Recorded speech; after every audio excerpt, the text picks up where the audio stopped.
Hello and welcome back to It's Always Day One podcast. In this week's episode, we are going to talk about some of the recent developments in the sponsored display category. And there are some interesting ones as well in terms of both capabilities and features. So let's start with the first one. Yes, thanks, Himanshu. And I think the major improvement from the SD campaigns is that now the businesses who don't sell on Amazon, they can even advertise their business on through the sponsored display ads. So Yeah. Amazon is giving that option to all the businesses to come onto the sponsored display and create campaigns, and you can target the relevant audiences. And with that, they have improved the whole interest and audience targeting inside the sponsored display. If I can show you that here. So as you can see here, so this is like a pretty new targetings have Amazon have added to cater the business accounts. And if you see like university, or you want to target the school going brands and all, so you can do that also, interested in education and learning and foreign language teaching. And if I just remove this, and if I just move into the new targetings, if I'll just one second. It's also interesting how they have changed the layout as well Yeah, compared to exactly. what it used to be before. So in the layout, there is something I want to share here. A few of the accounts which were showing earlier the same layout is currently it's not showing. So I think Amazon is testing with this, and they are not sure whether they want to keep this or not. So I can see the fluctuation in multiple accounts, the accounts which were already showing this feature, and we created campaigns also for this. But now those accounts have moved to us the older version, where audience and interest targeting is separated. So in this new layout, you can see all targetings are here, then contextual remarketing in audience and interest, and you can target all this inside one campaign. Still, it's not a good strategy, but you can do that.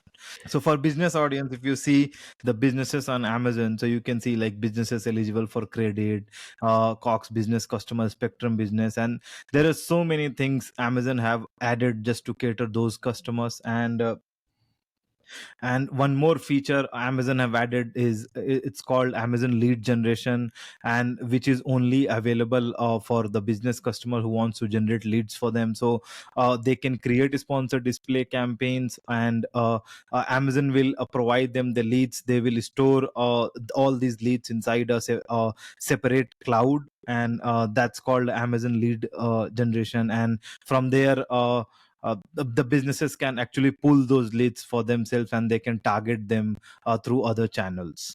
And one more thing I want to add here is, Himanshu, suppose you are a brand and you are not eligible for wine reviews, and you need reviews. So there is a targeting. It's called Amazon shoppers that provide reviews. So you can target the shoppers who generally provide reviews for the brands. This is going to be little costly, but when you don't have the wine option to generate reviews, then only this option is there to and I think we have tested this in one of the account. It was not you can't expect this campaign to be under the target or the performance, but it's only for reviews, and you have some extra money which you can't spend on wine, then you can try this option.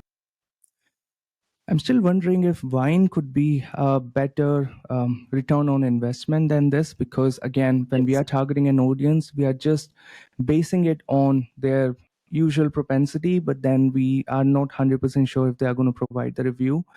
So that's something interesting to try and then see how it does.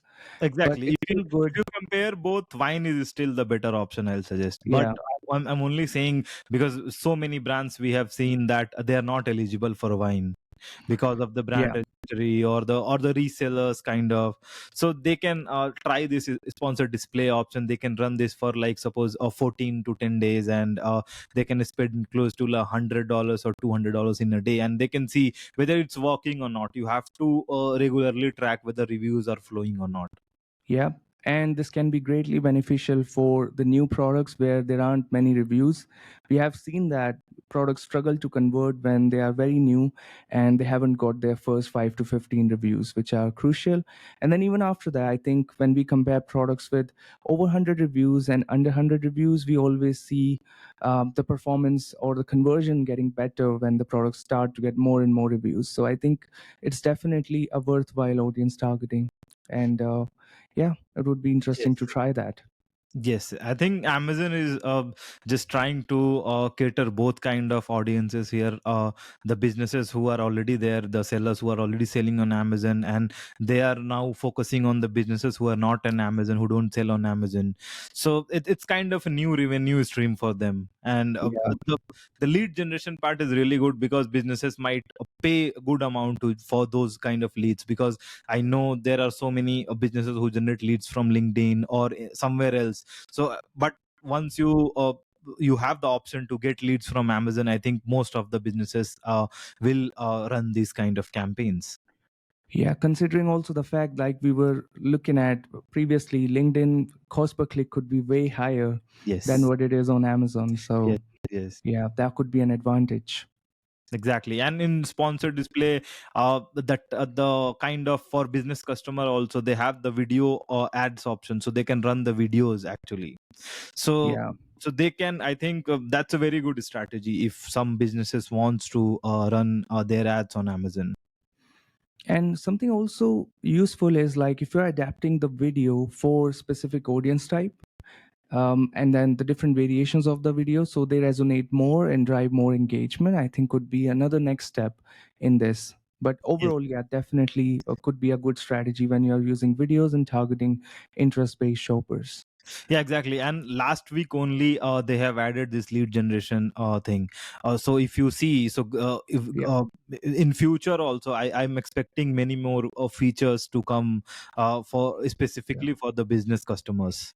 And one more part of the sponsored display which was launched recently is the uh, like it's the cost control, which we tested on multiple accounts. Even you tested, even we tested on most of the accounts. The feature here, whatever we have seen, the performance is not up to the mark with, if you compare with the traditional sponsored display campaigns. It's only eating the sales of those the older campaigns. And they have this, if you can see, you can this can add targets inside your when the campaign is running. This Yeah. Amazon can add targets, and they don't differentiate the campaign segregation. Okay, so they can add audience targetings, they can add category targeting inside one ad group. And they can duplicate all the targetings. And it's the irrelevant percentage is like 90, close to 95% of the targetings are irrelevant. And for example, I was targeting shampoo and conditioner, and they added cough syrup as a targeting, a category level targeting. So Which yeah, can be too irrelevant also sometimes. Like, exactly, it's like 95% of the targetings what they have added is irrelevant. yeah, yeah. And interestingly, like we briefly touched upon this last week when discussing the bits and specifically the section auto versus manual.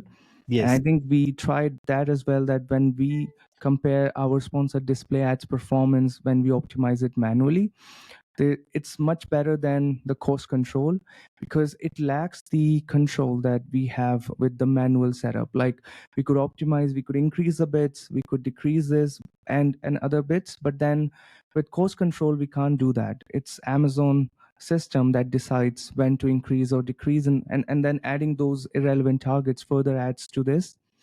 So one of the promises that it does is with the cost control, you are basically defining a success metric. Like you want to spend only this much for an order. Yeah. And the success metric could indeed be much higher than that, which is also something we observe, right? Like if we have, let's say, defined a $4 per order, it could also go up to $13 in some weeks. Yes. So that stability is also not there initially we saw it, but then it started going backwards as well. So there could be instabilities as well, and makes it much more tricky to manage. So in that Exactly. scenario, I think And manual is yeah, better. I think last week only we spoke about the suggested bids, how the fluctuation is there, and how Yeah, they are also above the CPC. And in this all in cost control, if you see the general suggestion they are giving per product as start with minimum $10 or $15. So yeah, I think that is pretty higher. yeah, that's right. So I think this test somewhere suggests that it's better to stick with manual, Yeah. and or if you are still using cost control, say you don't have enough time, then it's better to set the success metric very low.